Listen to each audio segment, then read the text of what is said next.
Assalamualaikum warahmatullahi wabarakatuh. Selamat siang, selamat berjumpa kembali bersama channel Resume Fundamental Saham. Mudah-mudahan kita semua selalu dalam keadaan sehat walafiat. Kembali kita bersama-sama akan membuat resume beberapa emiten ya, yang akan kita lihat dari segi fundamentalnya. Namun disclaimer dulu bahwa pembahasan kita ini adalah bahan pemikiran tambahan ataupun juga bahan edukasi, bukan perintah untuk melakukan aksi beli atau jual, karena setiap investor itu punya cara masing-masing ya. Baik, untuk 1 jam ke depan kita akan bertahap membahas ya emiten-emiten yang sudah melaporkan laporan keuangan triwulan 1 2025 ya. Ini yang pertama Keiju Mulia Bogaraya ya. Secara umum saya tidak lagi membahas tentang apakah perusahaan ini atau emiten ini masuk kriteria atau tidak, karena yang saya bahas ini adalah yang memenuhi kriteria ya, seperti itu. Hanya tinggal nanti ada hal-hal berikutnya, apakah bisa kita layak untuk beli atau tidak, itu saja selanjutnya ya. Pertama, bahwa dari segi ini ya, dari segi growth perusahaannya, dia ini makin lama makin meningkat ya, ini meningkat ya. Jadi perusahaannya bertumbuh. Kemudian dari segi valuasi juga ini kita bisa katakan bertumbuh juga dari segi valuasinya ya. Pertama, untung perusahaan ini di triwulan ini adalah 20,42%, berarti dia masuk kategori fast grower ya, untungnya besar, sehingga target kita tidak men-setup target ya, karena untungnya besar kita tidak men-setup target. Tinggal valuasinya, apakah saat ini kita beli dalam valuasi murah atau diskon. Ternyata kita kalau beli sekarang kita tidak mendapatkan diskon ya, atau pada saat ini kita membelinya dalam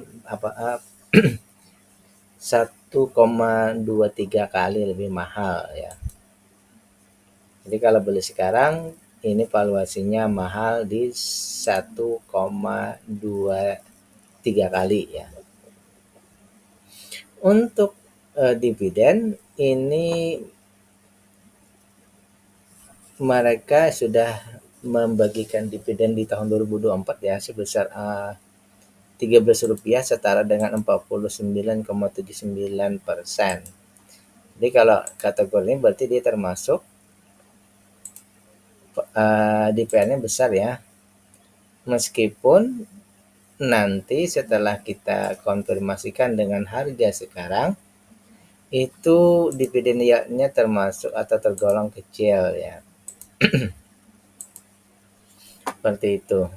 Untuk free cash flow-nya ini 27%, aset lancarnya 280%, hutangnya tidak masalah ya, kepemilikan juga tidak masalah ya. Sehingga untuk ketahanan perusahaan ini oke ya. Hanya semua saham ada di bursaannya, para pemilik ataupun pengendali ini bisa mentradingkan saham mereka juga. Oleh karena itu, kalau menurut pendapat saya pribadi, kalau dari sini ya, opini saya dari data ini semuanya bagus misalnya gitu ya, kecuali di sini bahwa dividennya yang kecil. Dividen payout ratio-nya sudah besar tapi dividennya kecil. Kenapa? Karena tadi harganya yang mahal ya, sehingga valuasinya menjadi mahal. Oleh karena itu, kalau menurut saya pribadi di sini ya, ini opini ya, menunggu harga baik. Untuk fast grower kita biasanya mengharapkan di sini di valuasi wajar ya. Valuasi harga wajarnya di sekitar sini 289. Coba kita simulasikan 288 ya. Valuasinya menjadi wajar tetapi dividennya 4,99 mendekati ya. Berarti mungkin untuk menyampaikan dividen di sini berarti mungkin di sini sekitar 285 ya misalnya ya. Ya, sekitar minimal ke 285-an lah istilahnya seperti itu. Kalau kita ingin dia berada di valuasi wajar dan nanti dividennya pun menjadi memenuhi kriteria seperti itu. Untuk kedepannya ya berarti di sini di tahun 2025 ini proyeksinya nanti dividennya sekitar 14,37 nanti ya. Oke, seperti itu. Selanjutnya kita akan lihat di SNG Dharma Satya Nusantara Tbk ya. Ini mereka baru akan RUPS tanggal 5 bulan Juni ya. Berarti masih lama. Berarti kita masih menggunakan patokan DPR-nya nanti di 27% ya. Baik. Selanjutnya kita lihat di sini pertama dari segi dividen dari segi keuntungan bersihnya di sini 12,73% berarti kategorinya stalwarts ya atau keuntungannya sedang ya. Oleh karena itu kita bisa jadikan patokan di PBB 2,5 di sini ya. PBB-nya 2,5 di 2380 sekarang 790 ada potensi untuk bagger atau multi bagger ya, coba kita cek di sini dulu ya. Ya, sekitar 201% atau 2 kali lipat. Berarti ada potensi untuk multi bagger ya. Kalau beli sekarang apakah dapat diskon? Iya, kita dapat diskon 35% ya. Atau di sini istilahnya setara dengan per 6,5 ya. Baik, jadi dari segi valuasi ini memenuhi kriteria atau memenuhi kriteria untuk investasi dari segi valuasi ya. Sekarang kita masuk ke penyokongnya yaitu dividen. Ternyata tadi mereka membagikan dividen sekitar 27,7 ya. Kalau menurut saya pribadi ini masih kecil ya. Tapi kalau Anda punya kriteria yang berbeda silahkan ya. Dari 27,7 ini ya ini proyeksinya nanti di triwulan 1 2024 ya bukan yang di 2025 ya bukan yang di sini ya karena yang di sini sudah kita bahas di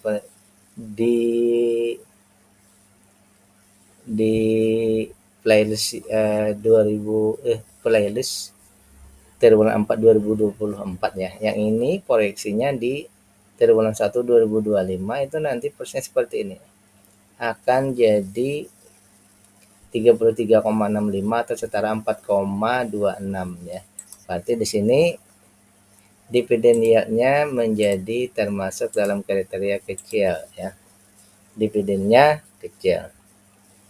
Valuasinya murah dan layak untuk investasi tapi penyokongnya tidak mendukung seperti itu ya. Untuk free cash flow-nya 11% aman, aset lancarnya aman ya. Hutang ini masih dalam kategori bisa terkendali, masyarakat 17%. Saham yang ada di bursa hanya 59%. Enggak seperti ini tidak masalah ya. Jadi ketahanan perusahaan oke.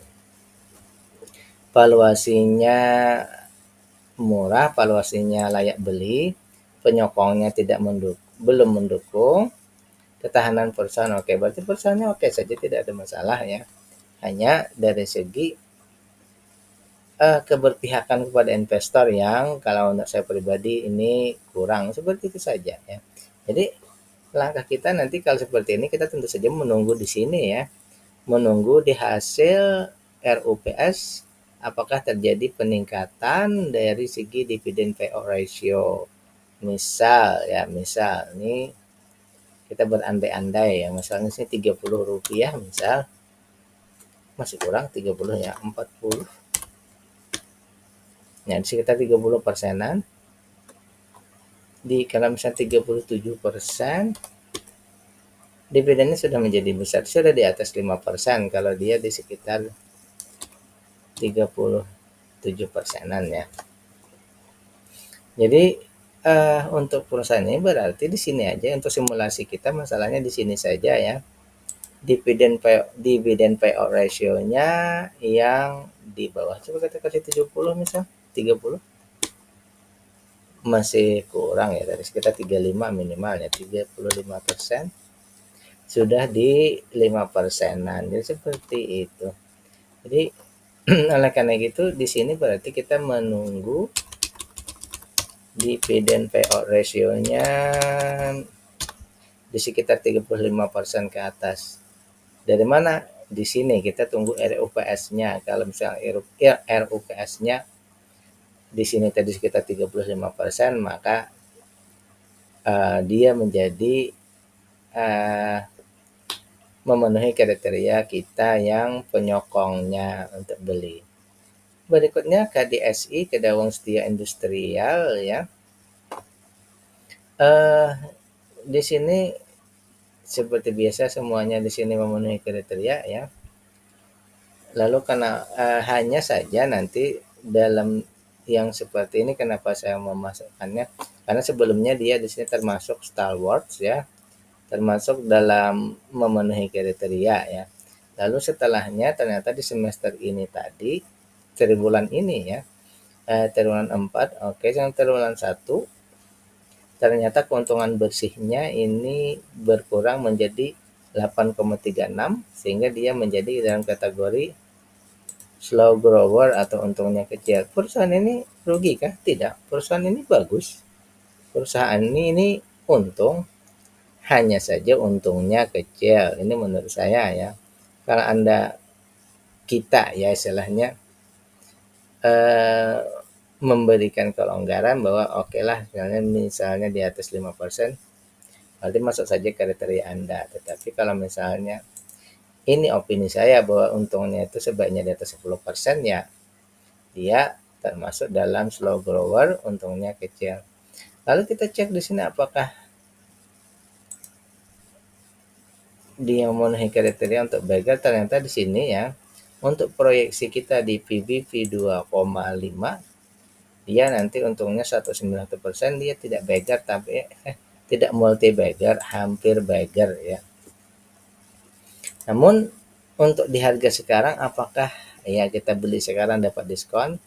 Ternyata kita tidak dapat diskon, hanya kita harus menambah modal kita sekitar 3%. Misalnya harganya 1000, berarti 1030 rupiah ya, seperti itu. Dan misalnya harganya 100, berarti kita belinya 103. Sekarang kita lihat penyokongnya ya. Ini juga berarti malah belum ada ketentuan kapan ya rapat umumnya. Kita menjadikan patokan 2023 sebagai dasar dividen, yaitu 50,6 ya. Emiten sudah peduli dengan investor, membagikan 50%, artinya apa? Peduli dengan investor. Hanya dari segi valuasinya tadi dia sudah kemahalan kan, sehingga dividennya menjadi 4,92. Kalau menurut kita ini di bawah dari kriteria kita 5%, seperti itu ya. Jadi valuasinya di sini dia untungnya kecil, proyeksi bisa jadi bagger. Namun kalau beli sekarang ini kita belinya di atas dari harga wajar. Kemudian manajemen atau perusahaan peduli dengan investor, tetapi nilainya dividen upah menunggunya kecil, seperti itu. Free cash flow 8%, kita anggap aman ya, cashnya aset lancarnya oke. utang kecil saja ya, retailnya 15%. Arti ketahanan perusahaannya oke, tidak ada masalah. Perusahaan ini ya kita tidak tahu, cuma istilahnya untuk rugi, untuk bangkrut mungkin tidak dalam waktu dekat seperti itu. Kemudian pengendali bisa trading. Oke. Lalu opini saya pribadi terhadap perusahaan ini adalah, ini opini ya, karena ya kita tidak tahu apakah tidak ada validasi apakah ini benar atau salah. Nah, karena kalau menurut saya pribadi bahwa untuk melihat data yang kita dapat ini, pertama berarti karena dia slow grower, untungnya kurang dari 10%, berarti yang pertama kita mengharapkan ini dulu ya, IPS-nya membaik, IPS-nya meningkat ya. Berarti kalau 515 ini IPS-nya minimal 52 ya. IPS-nya di sini minimal 52 seharusnya ya. Itu yang pertama. Berarti itu saja masalahnya ya. Coba kita cek dulu nanti ya IPS-nya. Kemudian evaluasi di situ mahal, berarti harga juga ya. IPS dan harga membaik. Coba kita simulasikan dulu IPS-nya dulu. Misalnya IPS-nya di sini kan karena 515 minimal misalnya 52. Valuasinya wajar sehingga dividennya pun berubah jadi 5,9 ya. Dividen yieldnya ya berubah jadi 5,9. Jadi satu saja dulu yang pertama. Nah, yang jadi permasalahan kalau IPS ini kan tidak bisa berubah di triwulan ini ya. Jadi kalau kita berharap di IPS berarti triwulan berikutnya baru bisa ya. Sekali lagi untuk bisa di IPS berarti triwulan berikutnya. Sekarang kita tinggal lihat di harga ya. Karena dia slow grower berarti kita berharap ke sini 3, 4, 5 ke bawah. Jadi yang paling bisa kita tunggu di sini harga saja lagi ya, dia turun ke 3, 4, 4 misal. Nah, bisa ya. Jadi untuk perusahaan ini mungkin kita tunggu ya, yang bisa kita lakukan di triwulan ini berarti menunggu harganya turun ke 3, 5 ke bawah itu ya. Kalau menunggu di PS kan tidak bisa, tidak mungkin ya. Karena harus menunggu triwulan berikutnya. Yang bisa tadi adalah menunggu harga turun ke bawah dari sini ya. Oke, itu untuk Kedaung Setia. Berikutnya RDTX, Roda Vivatex ya. Sekali lagi ini tadi berarti ada perubahan ya, dari yang semula dia layak invest berubah menjadi kita harus dia masuk kriteria, dia berubah menjadi tidak masuk kriteria. Berikutnya juga Roda Vivatex juga begitu.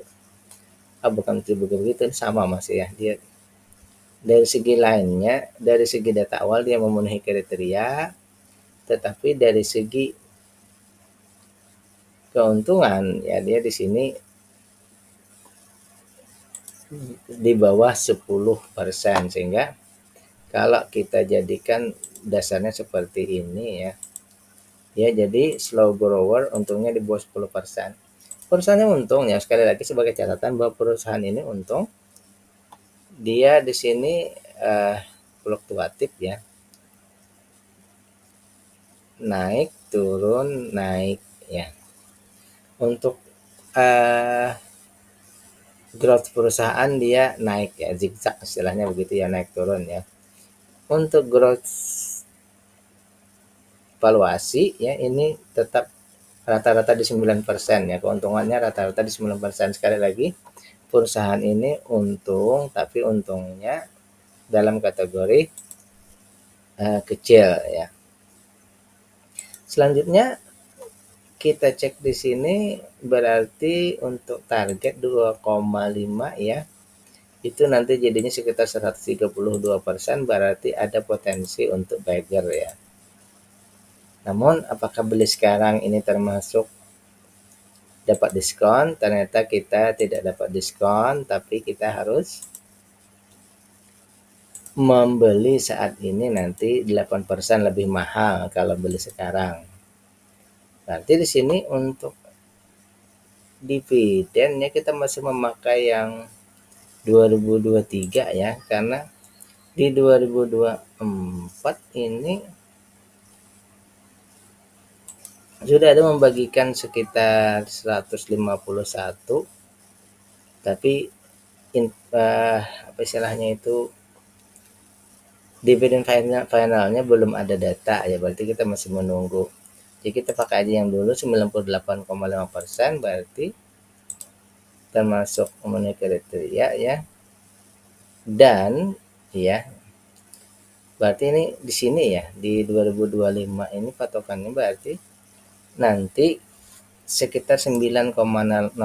Jadi untuk triwulan 1 ini 9,04. Berarti di sini perusahaan ini untungnya kecil, dan kalau beli sekarang ini kita harus menambah dari yang harga seharusnya, tetapi upah menunggunya termasuk besar, seperti itu.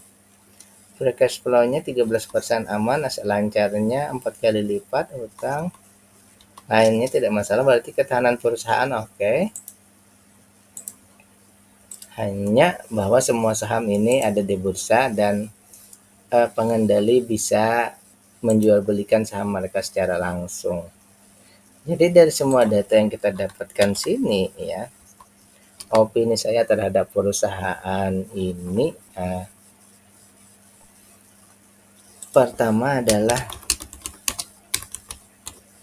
IPS-nya. Kita menunggu IPS-nya meningkat di sini tadi. Ya, kenapa? Karena dia tadi kurang dari 10%. Yang kedua kan valuasinya mahal, berarti di sini.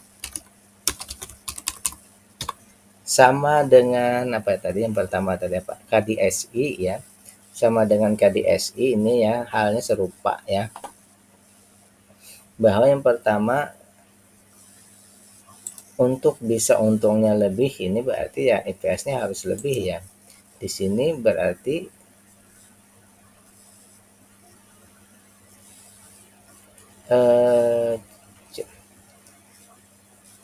1155 ya, minimal 1156 ya. Nah, di situ bisa jadi Star Wars ya. Dia sudah bisa Star Wars, tetapi valuasinya masih terbaca mahal di sini ya. Jadi ada dua di sini ya, tidak bisa digabung-gabung berarti ya. Juga untuk valuasinya berarti karena dia slow grower, kita mengharapkan dia di valuasi murah ya. Kita tidak mengharapkan ya valuasi wajar, tapi kita mengharapkan di sini dia minimal di sini 9181 ya. 9181. Ya, seperti itu. Jadi di sini ada dua hal yang kita tunggu ya.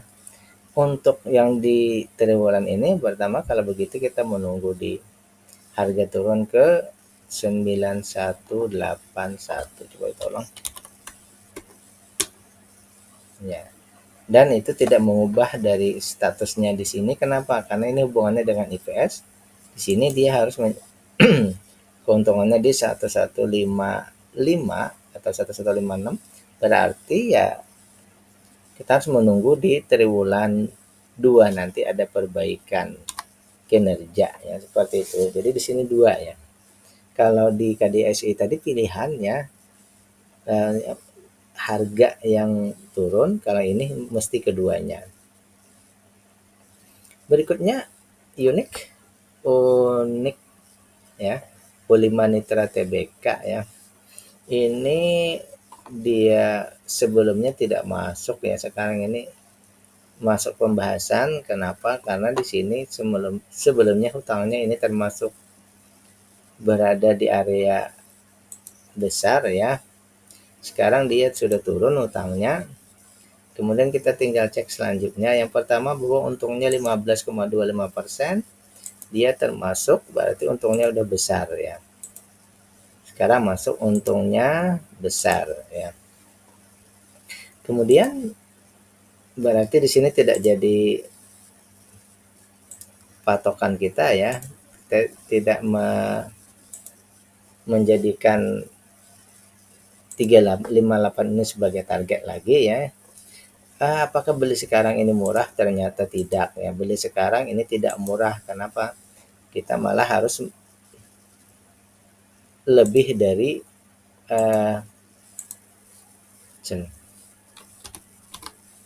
kalau beli sekarang ya, ini ternyata dia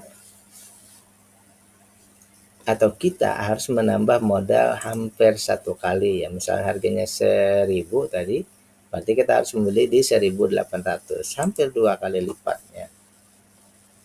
Bahkan bank saja istilahnya kan ngasih bunga itu kan 30%. Ini dia sudah 85% ya. Istilahnya kan seperti itu.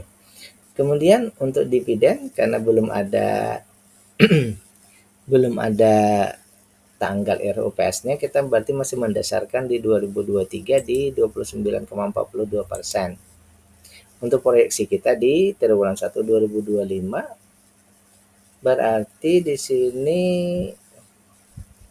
6,44 ya, atau setara 1,59. Berarti DPR-nya ini sudah hampir 30% sih, sudah hampir ya. DPR-nya kecil tapi dividennya ya juga kecil karena hanya 1,59%. Untuk keadaan perusahaannya aset lancar, free cash flow-nya sangat besar, uangnya di tangannya, aset lancarnya juga besar, hutangnya udah aman, hutang berbunganya tinggal 81%, hutang tak berbunganya 54 ya. Kemudian non warkat atau retail ini 20%. Berarti untuk ketahanan perusahaan oke ya. Semua saham ada di bursa ya, pengendali bisa trading. Oleh karena itu opini saya terhadap Unik ini ya, perusahaannya untungnya besar ya, namun di saat ini valuasinya ini mahal ya, kemudian tidak disokong oleh dividen yang cukup untuk upah menunggu kita selama setahun, seperti itu. Oleh karena itu, karena di sini valuasi dan DPR kecil berarti 2 ya. Berarti harga dan DPR. Tinggal kita bersimulasi ya. Simulasinya apa? Fast grower kita pengen di sini valuasinya wajar ya. Berarti di sekitar sini ya 218. Ya. Dengan 218 dia masih ya. Berarti yang berikutnya di sini kalau 30% ini juga 30, berarti di sini sekitar 50%-an ya.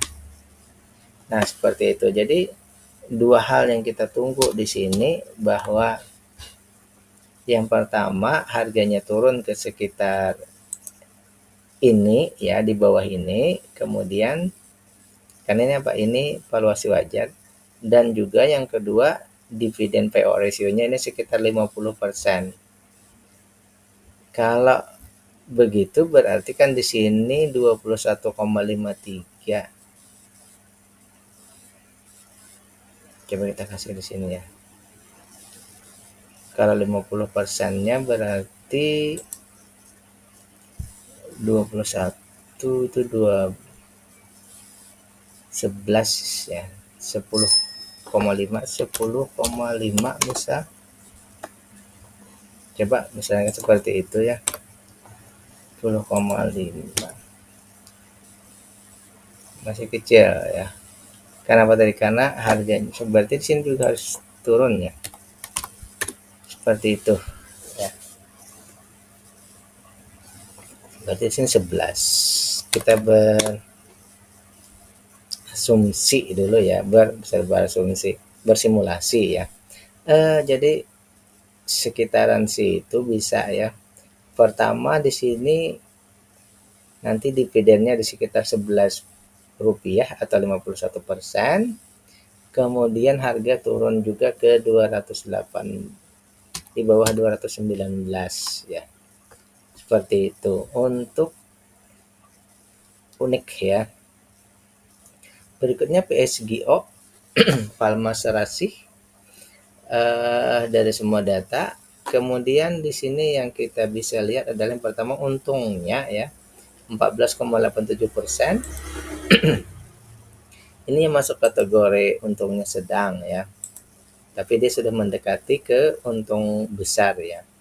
Untungnya sedang tapi dia mendekati untung besar.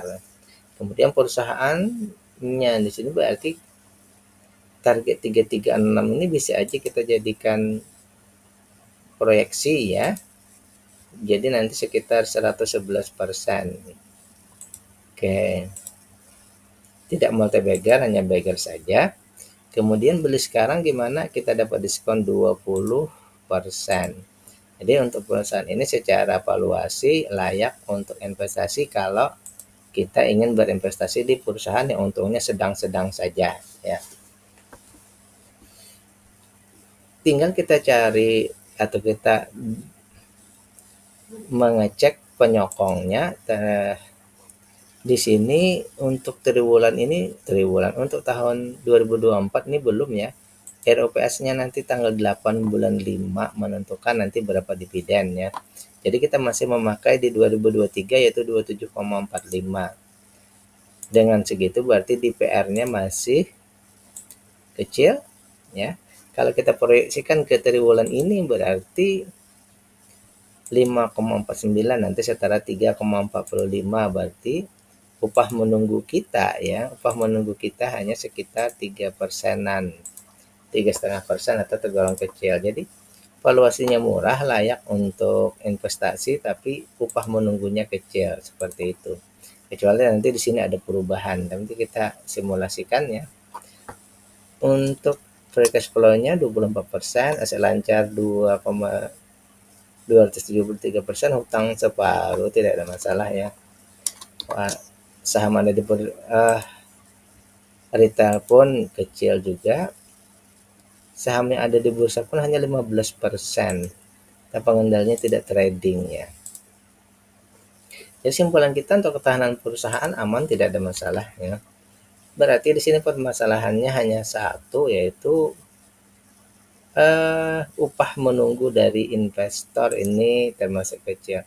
Kalau 27-an ini 3,4, mungkin di sini 40%-an ya. Ya, di sekitar 40% ke atas ya. Jadi dividen payout ratio-nya yang kita inginkan di sini nanti di ROPS itu nanti di sekitar 40%-an ya. Dari dividen tahun 2024 itu mungkin sekitar 40% ke atas. Berarti di sini menunggu DPR di sekitar 40% ke atas tadi ya. Seperti itu. Berikutnya palm mineral ya. Ini kalau tidak salah sawit ya. Dari semua data ini kita cek di sini yang pertama bahwa untungnya 46%. Ini growth valuasinya meningkat terus ya, 4%, 16, 36, 46. Ini sangat luar biasa ya, fast grower ya. Sorry. Untungnya luar biasa ya. Perusahaannya ini untung besar. Keuntungannya bisa separuh ya. Dari modal ini untungnya separuh. Baik, kemudian berarti tidaklah jadi patokan lagi ya, PBB-nya 5,97. Kita tidak menjadikan ini tujuan lagi ya. Sekarang apakah beli sekarang ini murah, itu saja sekarang patokannya ya. Ternyata kalau beli sekarang kita tidak dapat diskon, tapi kita ya dapat di harga mahal ya. Kalau beli sekarang kita harus menambah 28%. dari 1000 berarti Rp1.280 seperti itu. Kita tidak dapat diskon, berarti dia sedang divaluasi mahal. DPR-nya tadi termasuk besar ya, 2 tahun yang lalu malah ini 7,5 dari 2,8, 29. Atau kita cek ulang di sini ada ya 26 ya, untuk 2024-nya 26, berarti 86,96 ya. Jadi dividend payout ratio-nya udah besar, DPR-nya besar ya. Kemudian dividen yield-nya ini 6,8%, sudah memenuhi kriteria ya. Oke, memenuhi kriteria. Untuk hasil lancar, hasil free cash flow-nya 72%, hasil lancarnya hampir 5 kali lipat, utang tidak ada,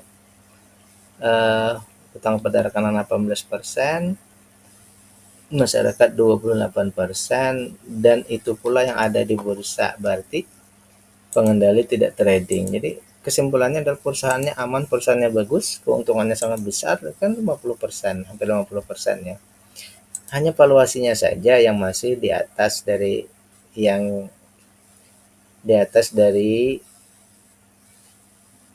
wajarnya. Berarti kita harus menambah ya atau beli sekarang. Berarti kalau beli sekarang ini harganya mungkin agak mahal ya, itu saja. Oleh karena itu kalau melihat data ini, kita menginginkan biasanya untuk fast grower ini di harga sekitar sini ya, di sekitar valuasi wajar. Nah, jadi kita ambil kesimpulan dulu, maksudnya kita ambil opini ya, opini kita terhadap perusahaan ini berarti menunggu harga itu saja ya. Maksudnya gimana? Kita simulasikan, berarti di sini di sekitar 468 ke bawah ya. Ya, sekitaran itu ya. Dividen upah menunggunya nanti 8%-an ya. Atau di sekitar nanti dia nanti kalau seperti itu, maka nanti di sini ya di tahun 2025 itu proyeksinya nanti dividennya sekitar Rp40 ya. Kalau masih di angkanya di seputar sini, maka nanti dividennya sekitar Rp40 atau 8%. Kalau harganya turun di sekitar ke harga valuasi wajar ya, seperti itu. Selanjutnya kita akan membahas CSRA, Cisadane Sawit Raya ya. Di sini nanti katanya tanggal 7 bulan Mei ya RUPS-nya ya. Baik. Pertama di sini untungnya 19,72%, untungnya berarti termasuk untung besar ya. Berarti di sini tidak kita jadikan patokan lagi. Bahkan di sini PBB-nya masih rendah sebenarnya ya. Di PBB-nya berapa? 0,9 ya. Berarti PBB-nya di kisaran wajarnya. Apakah beli sekarang dapat diskon? Iya, kita dapat diskon 50%. Jadi CSRA ini perusahaannya untung besar, hampir 20%, dan divaluasi murah ya. Padahal untuk fast grower ini cukup divaluasi wajar sekitar sini. Sekarang dia malah di sini ya. Jauh di bawah ya. Malah di bawah dari ini, malah di bawah dari sini. Ya, sangat-sangat murah valuasinya ya. Tinggal kita melihat ya dividennya ya. Ternyata di tahun 2023 itu dividennya hanya 20,52. Kita pakai di sini aja dulu karena di tahun 2024 belum ada ya, belum RUPS ya. Oleh karena itu kalau melihat data ini berarti dia termasuk DPR-nya kecil ya. Sehingga dengan 20-an ini ya, di proyeksi kita di 2025 itu nanti hanya di sekitar, bukan hanya ya, nanti di sekitar Rp27, berarti meningkat sih sebenarnya ya, dari 14 naik-naik menjadi 27, tapi masih di kisaran DPR-nya kecil seperti itu ya, upah menunggunya kecil. Free cash flow 5% ini termasuk agak awas-awas juga ya. Untuk aset lancar oke, hutang tidak masalah semuanya ya. Hanya sahamnya pun semuanya ada di bursa ya. Sorry. Nanti pengendali bisa trading, bisa menjual belikan sahamnya ya. Oke, oleh karena itu kalau menurut saya pribadi untuk perusahaan ini sekali lagi ya untung besar ya. Dan valuasinya saat ini valuasi yang bagus ya, untuk valuasi yang layak beli. Hanya kebijakan dividen yang belum memihak investor seperti itu ya. Mungkin bisa saja di sini kalau misalnya mengejar capital gain mungkin bisa dicek lagi ya, kalau mau mengejar capital gain bisa dicek, cuma dari segi untuk investor ya, dari segi dividen ini masih kecil ya. Lalu kita simpulan sementara berarti di sini menunggu DPR membaik. Berarti isin saja kita menunggu nanti tanggal 7 bulan Mei. Hasil RUPS-nya apakah di sini ada perubahan? Kalau 20 di sini 4 berarti kali 2 ya. Berarti mungkin di sini coba kita 25%. Nah, keputusannya di 25% saja ini sudah cukup ya. Sudah di sekitar 5,2%. Jadi kita menunggu nanti keputusan di RUPS-nya, mungkin mereka ngasih misalnya di sini sekitar 25%, 100 berarti Rp25 ya. Ini anggap saja Rp25 ya. Coba kita kasih di sini misalnya 25 tadi ya. Masih kurang ya, berarti sekitar 26. Belum 27. Jadi ya istilahnya mungkin nanti di RUPS kita berharap bahwa nanti di tanggal 7 bulan Mei itu iya pembagian dividennya di sekitar Rp27 atau setara dengan 25%. Maka di sini nanti jadi ya dividen yield-nya sekitar 5,17%. Seperti itu ya. Oke. Jadi yang kita tunggu di sini adalah dividen payout ratio-nya membaik ya, di sekitar nanti di 25%-an. Next, DPLA dari Varia Laboratoria ya. Di sini ya semua data di sini ada satu hal bahwa minimal 7,5 kan. Cuma di sini 7,8 tipis-tipis ya.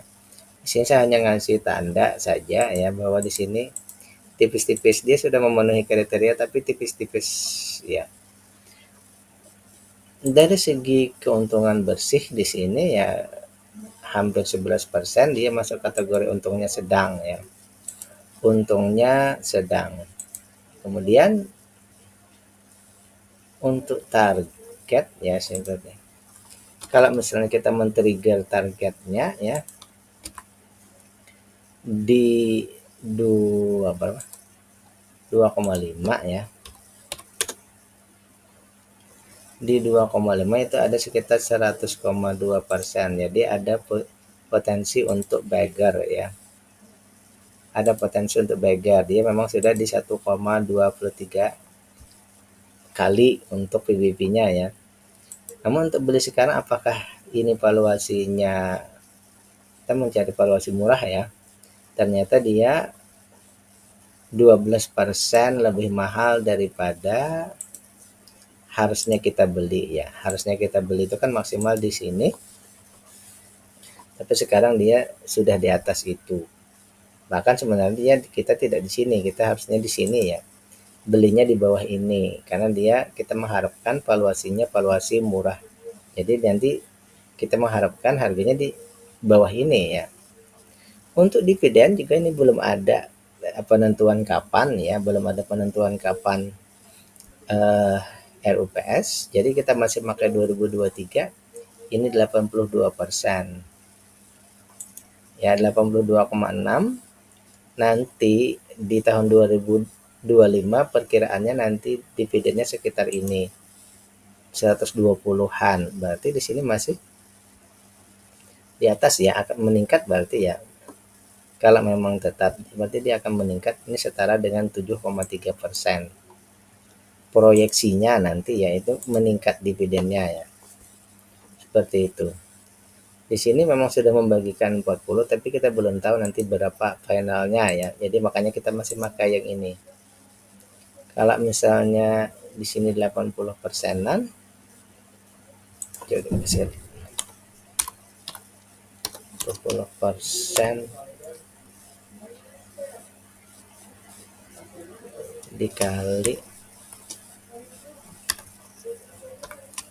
dikali ini berapa? Oh, sana.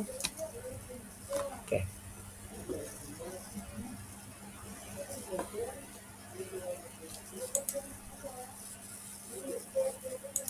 Oke, selanjutnya untuk free cash flow aman. 13%, cashnya aman, hutang tuh tanda berbunga juga aman. Tapi tadi oke, berarti di sini semuanya oke. Hanya saja tadi jumlah dari retail ini tipis-tipis, jumlah retail ya. Seperti itu. Semua sahamnya ada di bursa ya. Jadi nanti seperti ini bahwa jumlah retailnya ini masih tipis-tipis ya. Kita berharap lebih dari 7,8 ya. Oleh karena itu kalau melihat data yang sekarang ini berarti ada dua yang kita perlu cermati, yaitu